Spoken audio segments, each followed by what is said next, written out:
Welcome to Lighten Up, the Art of Living Clutter-Free, a podcast for people who are ready to clear the physical, the mental, and the emotional clutter that's been weighing them down. I'm Melanie Cohen, your host, coach, and guide. Each week, we talk about the clutter you can see and the clutter you can't.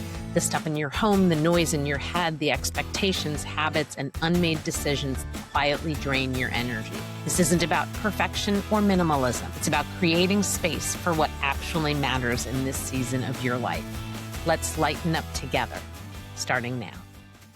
Welcome back to another episode of Lighten Up, the Art of Living Clutter-Free, the place where we talk about all things clutter. Before I get started, I have a special guest. I have Sabrina Harrison, who has a degree in photography from the University of Virginia. She moved to Colorado in 2016 with her husband and 2 dogs. She's currently working as a boudoir and branding photographer in Westminster, Colorado. Sabrina is a huge reader and personal development junkie, and she loves to be active and loves skiing and hiking. Well, she's in the right place for that. She loves tea, tacos, and eclairs. Oh, you should come to New York for an eclair one of these days. Sabrina is the proud mother of 3 children, 2 bio, 1 bonus. Sabrina is a seasoned expert in confidence coaching, dedicated to empowering individuals to embrace their true selves and unlock their potential through art and capturing their true essence behind her lens. Thanks for being here, Sabrina. Thank you so much for having me and for your bio reading. I appreciate that. My gosh, I love having you here. And I have a feeling there are people who are watching or listening that heard the word boudoir and then went, for whatever reason that is. So before we start talking about your boudoir photography, give us more than that bio. Who are you? What was the path to getting to where you are right now? Okay. So I think I've always been a photographer, like even in my genetics. My grandfather was also a professional photographer and he had a studio in Pittsburgh, Pennsylvania. And so I grew up with my dad being like, okay, get together. Your hips don't bite. Find a hole in between. If I can't see you, you can't see me, kind of thing. So I have a very well documented childhood, even before digital. So I went to school for photography, didn't have kind of like a straight linear path towards being a professional photographer. My parents were very concerned about me being a professional as a creative. So I did do a couple jobs and then I realized that I don't want to be an employee, that I really want to have my own business, and that I became a professional photographer later in life. So I was shooting everything, babies and high school seniors and families and pregnant ladies and anything that came my way, I would take photos of. And I was really trying to figure out what my bliss was. At the same time, my husband, who is not very materialistic, so he's kind of hard to shop for, was turning 40. So I wanted to do something really special for him. And I decided to give him the gift of boudoir for his birthday. I had never been comfortable with like bedtime photos before, but I love him. And I know that I am the only person that could give him this gift. You know, my parents could give him a nice dress shirt. My kids can give him world's greatest dad mug, but nobody else could give him boudoir photos. And so I went into it thinking it was a gift for my husband. And I was very nervous, but I went through the whole process. At some point during the session, just decided to trust the process. Like, this is out of my comfort zone, but I'm going to trust that they want me to look good and I want me to look good. So I'm going to roll with it. I'm just going to try to be present. And I was also very nervous seeing the photos because we had a photo reveal after that. And when I did see the photos, I was like, that's what I look like. I could literally see myself through a kinder lens. And I think that with so many women, when they look at the mirror, they're not seeing the 99% that's going right. They are fixated on the 1% that they are displeased with. And so they can't see it. They can't see what everybody else sees, right? But when you're looking at photos, you don't have the kind of ability to turn and like scrunch your belly rolls or whatever your thing is. You just have to kind of take it in. And at that moment, I felt like I could really like set down a lot of emotional baggage and head trash that I had been carrying around for a long time. And I literally felt lighter seeing the photos and being able to just accept my body for what it actually looks like and what I actually look like to my husband. And I didn't realize I had so much, mental clutter there, but, really helped me clear up my bandwidth so that I could focus more on what I wanted to create in the world instead of breaking myself down and picking on myself. And then it was like from that session that I decided that as a photographer, I wanted to niche down into boudoir photography because I really wanted other women who had had a similar experience as me in life where they were meant to feel small or their bodies didn't meet the beauty standard for one reason or another, just feel better about themselves and have more confidence and be able to walk around the world and actually do their most important work and make their biggest impact because they have their full bandwidth. They're not chipping away at their bandwidth with negative self talk. So that's kind of how I got into boudoir work. And then it expanded into branding and retreats because I started to work a lot with female entrepreneurs. In a lot of ways, branding is very similar to boudoir. It's just with your clothes on. So they're all individual portraits. They're mostly with women.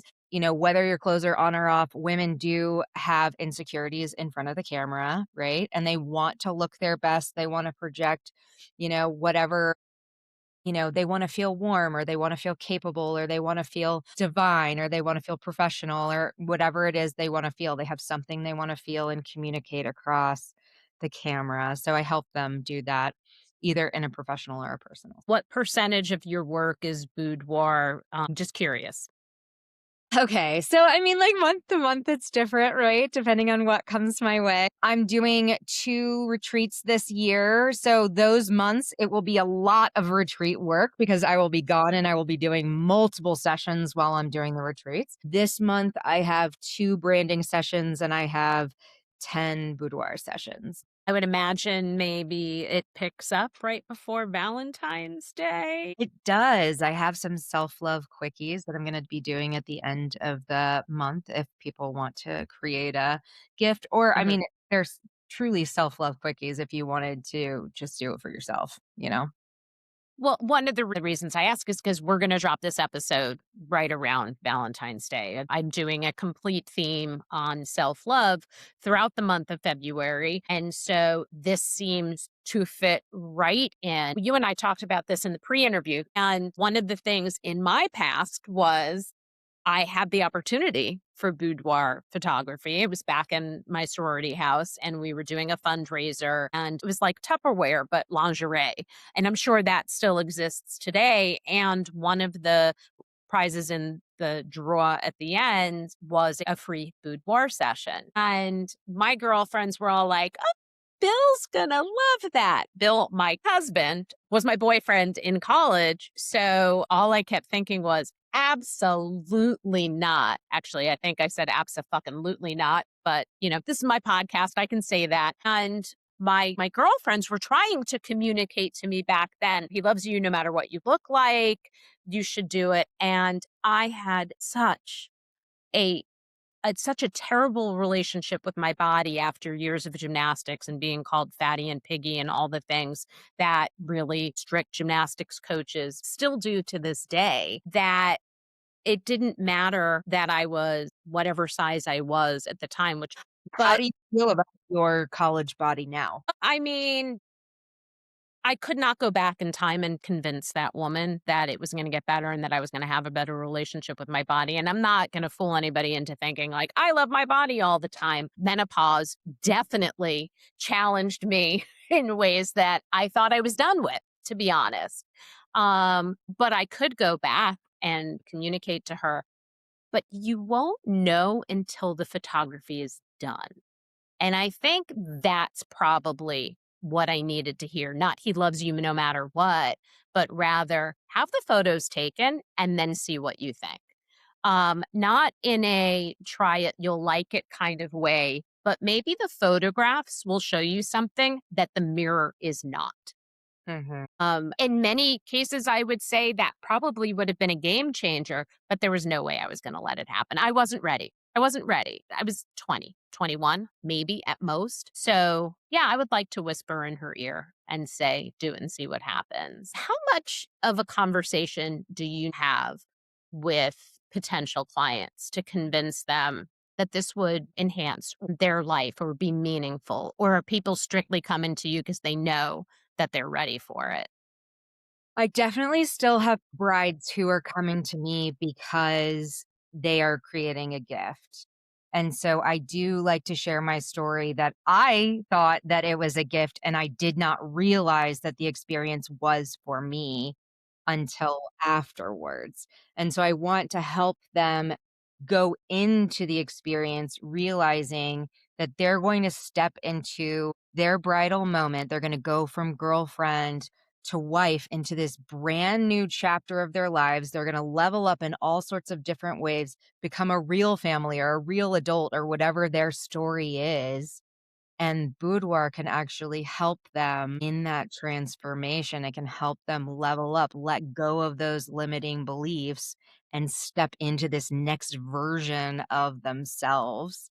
And I feel like it's important to share that going in so that you can actually go into the experience with that intention so that it's not just like a surprise to you, but you can actually feel the empowering poses in your body and you can say, like, well, what is it that I do want? What did I do as a girlfriend that I'm not going to do as a wife? What kind of stuff did I tolerate as a girlfriend that I'm not going to tolerate as a wife? Those kinds of things. Like, am I still going to go home every single holiday because my mom told me to? Or am I going to make new traditions? Those kinds of things. It gives them an opportunity to actually be intentional about this next version of their lives that they're creating, instead of just like it's about the details and the logistics and all of that stuff. You're becoming a new person. That's so interesting because while you were talking, I wrote down the word tolerate because I was like, well, wait a minute. What are we teaching someone or encouraging someone to not tolerate from girlfriend, fiance to marriage? I had no idea that that path would go as deeply as where am I going to spend my holidays and how am I going to create new traditions that maybe don't involve what was there before. What other things is that conversation about? I mean, I think it's completely individualized for the person, but I really direct my clients, what do you want to feel? How do you want to feel when you see your photos? Like, is there anyone that we look up to? Because some people need to build a bridge. It's hard for them to see what does a more confident version of Sabrina look like? Well, she's never seen her before, but she knows what J-Lo looks like, or she knows what it looks like when Sabrina Carpenter is on stage. So maybe we borrow from her energy in order to build a bridge to get to that next version of themselves, if that makes sense. It does. And I love that idea of energy because I spent 20 years as a weight loss coach. And how many times did I hear people telling me, well, I have a photograph on my refrigerator of Beyonce with my head on top of it.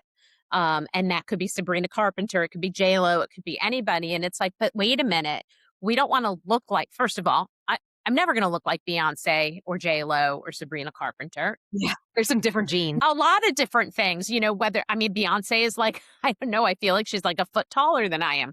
There are things that are not going to happen, but then it sets you up for being disappointed when you don't look that way because we all legitimately know we could, if all of a sudden we started a food plan and exercised and did the things, will look different. But that doesn't mean we're going to look like that person. So harnessing their energy is a way to love no matter what it looks like, no matter how hard we worked at making that happen. I love that idea of energy.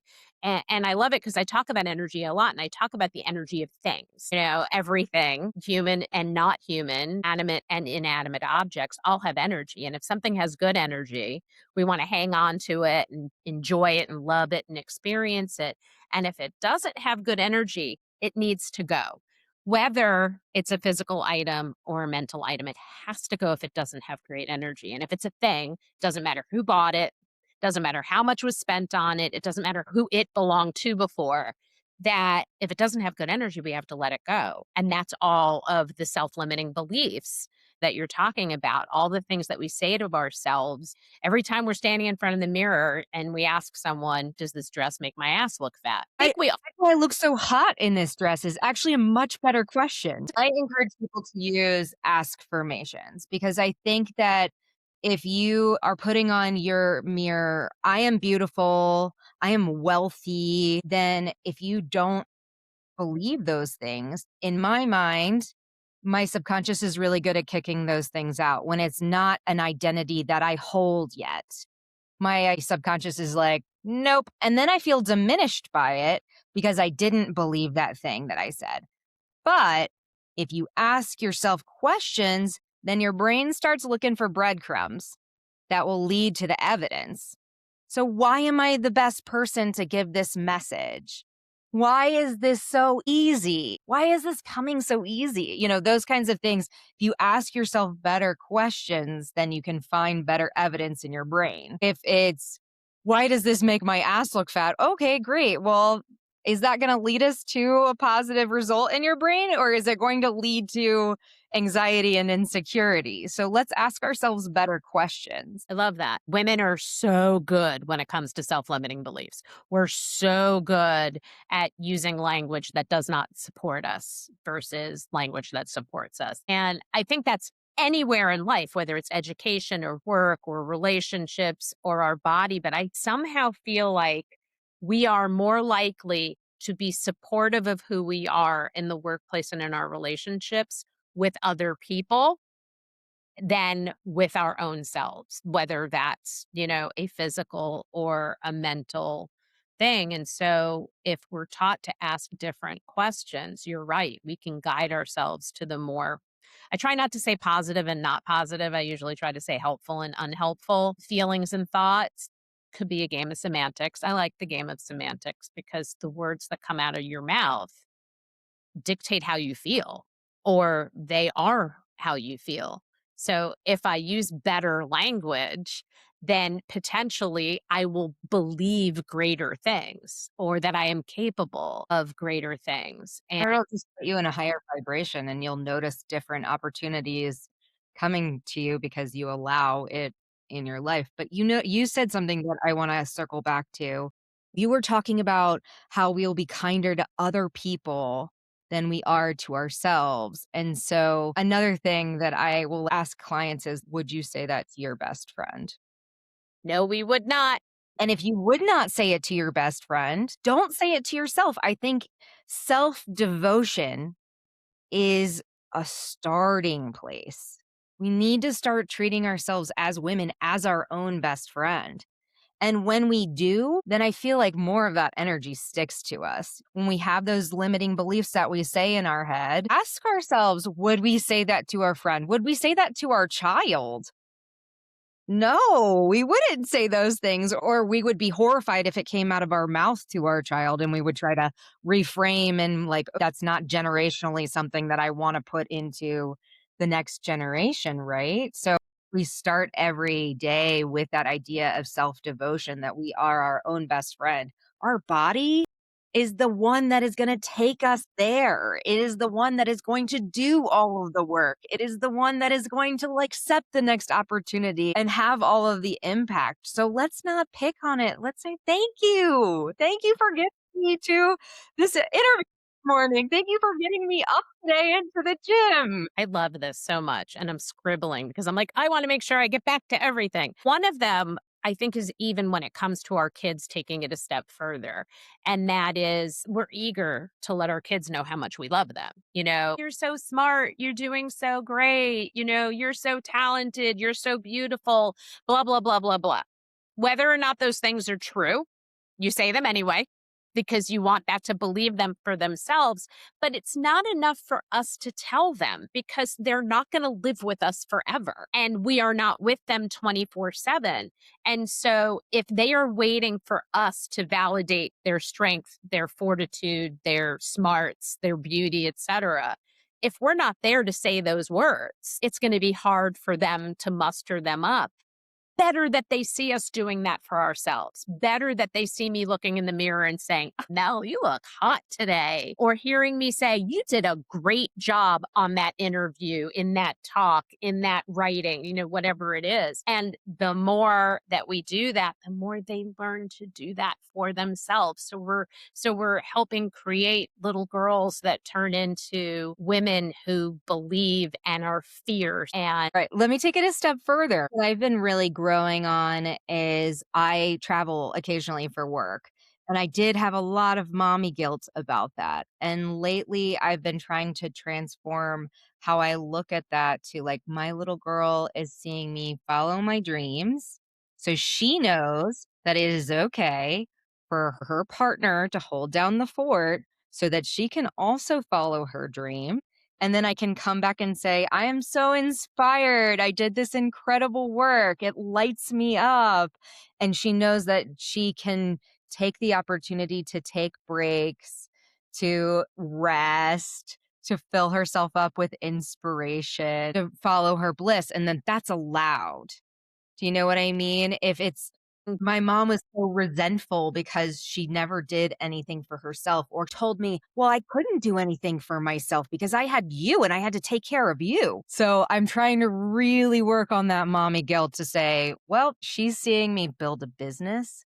She's seeing me live my dreams. She's seeing me be successful as a creative, which is also a very creative child as well. So that that's something I some love meditation that. that I'm working on right now. Yeah, and it also means that we have to demand a partnership. I mean, I've been blessed. I don't know if it's because my husband was raised by a single mom, but it was always 50-50, like 100%. And I didn't have to ask for that. It just happened. I may have had to ask for specifics. And one of the stories that I love to tell a career ago, so like let's say 20 years ago, because that would have made my kids 9 and 6, not old enough to stay at home alone because they're not the feral Gen X generation. And I would pick them 2 days a week were the days that I wanted to work out. The gym I wanted to go to, for those of you, who are new to me, I live in Brooklyn and we live in South Brooklyn, like almost the last stop on the train, our train, for those who are listening. And where I worked out was in Manhattan. It was in Chelsea and it was right off the river and it was a commute. And we would get on the train. The kids would have books they would read or do homework. We would meet my husband at the DeKalb station, which is like almost Manhattan and Brooklyn. And we would meet and he would take the kids and they would go back home.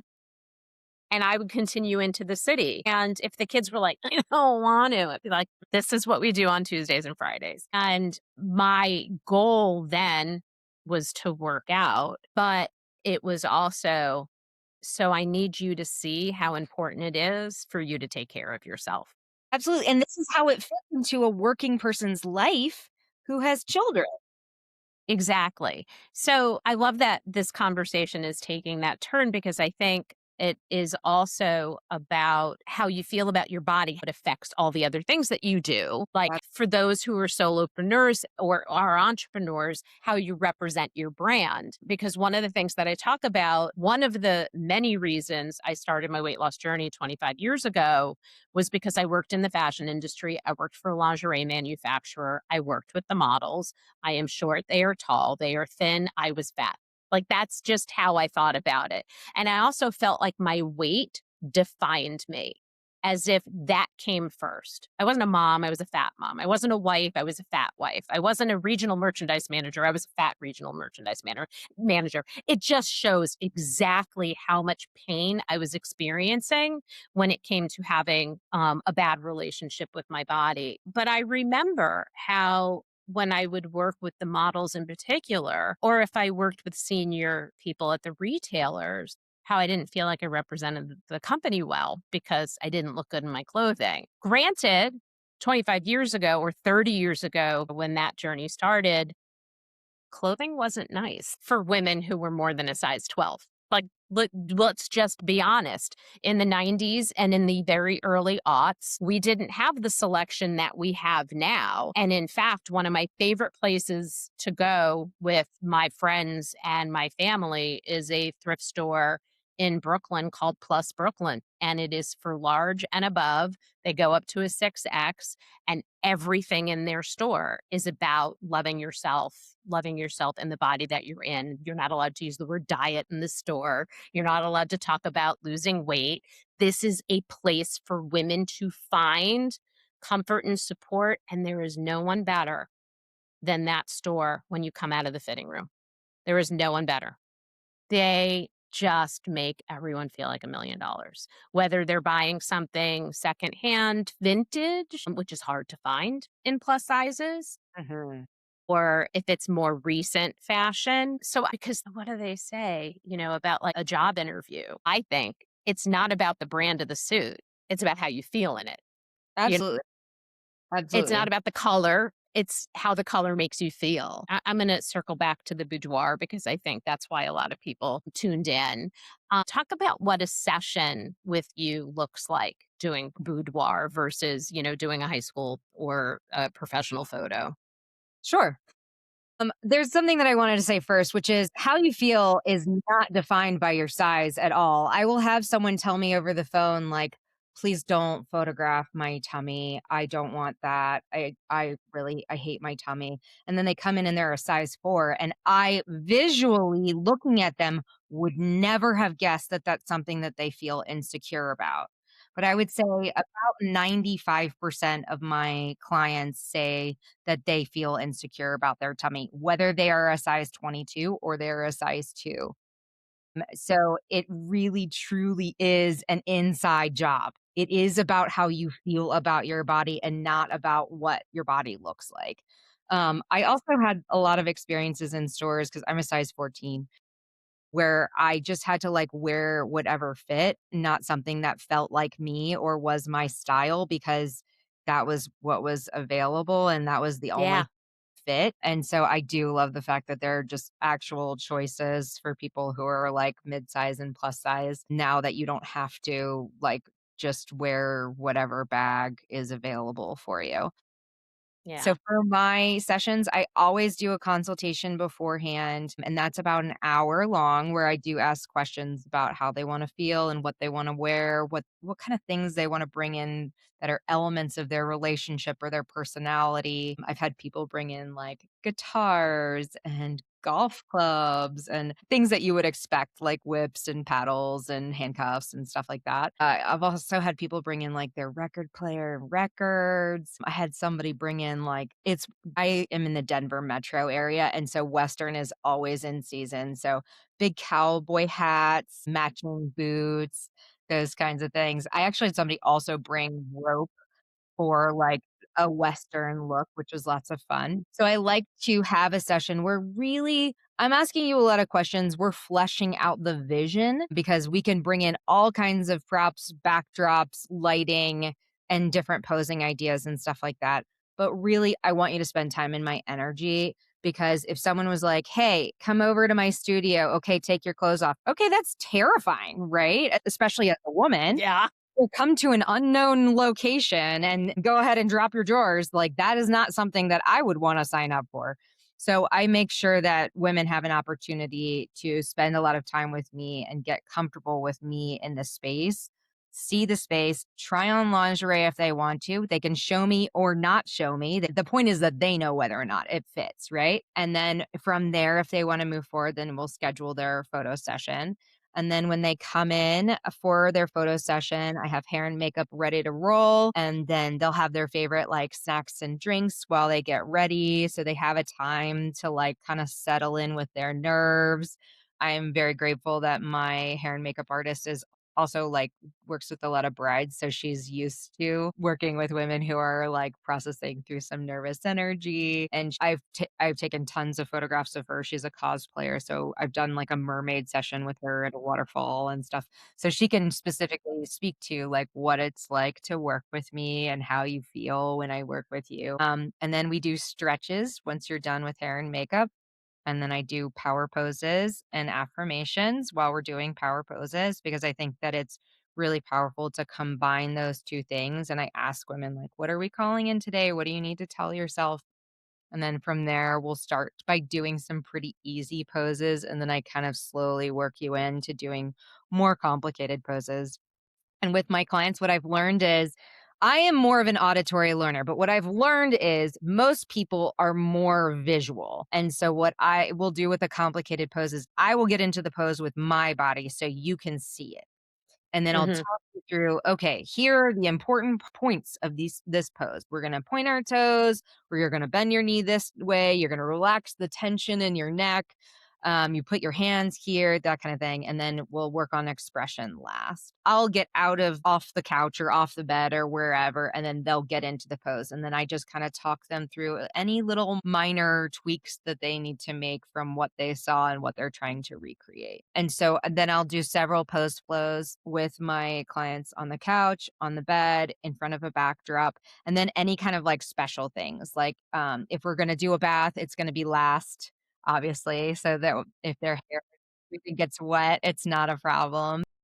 So you have a bath in your studio.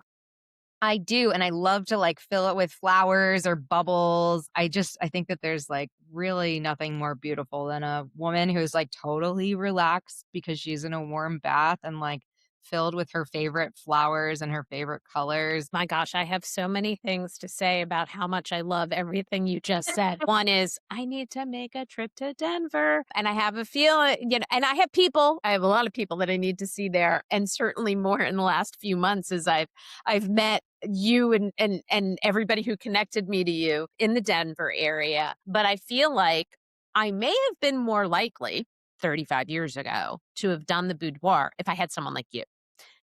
Everything that you do is not as a photographer. Everything about you is being the confidence coach that you are. You're asking all the right questions to release some of the feelings and emotions that have been holding us back from accomplishing so many things. And so boudoir, you were talking before about props and clothing. Do you do any that are full nude? Yes, that would generally be at the very end of the session, and Right. I always ask people in the consultation, do we wanna do lingerie? Do we wanna do some implied nudity where maybe you're just wrapped up in a sheet or you're covering yourself with your hands, or do you wanna get Right. fully nude? And so that would be at the end, so they have a long time to kinda hang out with me and get to relax and get used to how I direct them. And then I always tell people, like, "I have no attachment to how naked you get. This is not for me." So if we get into, like, the end and I'm like, "You wanna do a stripping series?" We're at the end, and you're like, "You know what? I'm good." Then it's like, "High five, cool, we're good, you're all done." But if you wanna do it, then great, then I'm just gonna pose you with less clothes on, and I will Right. generally go from in an outfit, have a series where they're taking off their clothes, and then some in the sheets so that we can kind of get some implied nudity with different lighting, and then we'll do some full nude at the end if that's what they wanna do. So hit the rewind back to that young woman who's a photography student in University of Virginia. If you told her what your career would look like 20 plus years later, what would college you have thought? She would have said, "What? I like landscapes. Where directing people is terrifying. I wanna be alone with the mountains so that I don't have to tell anybody what to do." Um, Directing people is something that I've definitely had to work on, a lot, and I started actually on the trail out in Colorado. People would be taking, like, selfies of themselves, and I'm like, "Oh, okay, well, let me help you." 0 stakes, right? They're not a paying client. I will never see these people ever again, right? So Right. I practiced posing them and getting them into group shots and stuff like that, and then I would hand back their camera or whatever and then move on with my day. That is a huge skill, and so if you've ever worked with somebody who's, like, still working on their portfolio or something like that, they're at that level, that's something that they're working on. They don't know how to communicate exactly how to transition people from one pose to the next and also help people feel great doing it. Like they're rolling around on a bed in front of you and you want them to feel like $1,000,000. And so I am like a total hype girl while I am posing people and directing people. And I think that she would be very I think my college me would be very proud of me for for growing and developing those skill sets. I love that. So do you still get out there and do landscape? Yeah, and that's a nice way I'll scout locations, and sometimes I'll do that alone, sometimes I'll do that with my children, and I'll still get an opportunity to take beautiful landscape photos, and then I usually save them so that I can show people, what these locations look like. Sure, sure. And how old are your kids again? I have an 18, 8, and 6-year-old. So what do they all think of what you do? Or how much do they know about what you do? My 18-year-old is really proud of me and is like, "Ah, slay queen, like, you're so powerful and you're building a business, and I love that." My 8 and 6-year-old know that I don't, edit in front of them or, I'll close my laptop if, they come home from school or something like that, and I do have samples of me around in, a bodysuit, so I'm like, "Well, this is what about the level of coverage of what I would wear at the pool, so I don't think my children are scandalized by it." I have this huge sample that's just my legs and my butt in this one-piece basic swimsuit, and I struggled with, do I keep this sample out? Do I flip it out to something else? Because I was just taking it out for meetings and taking it down.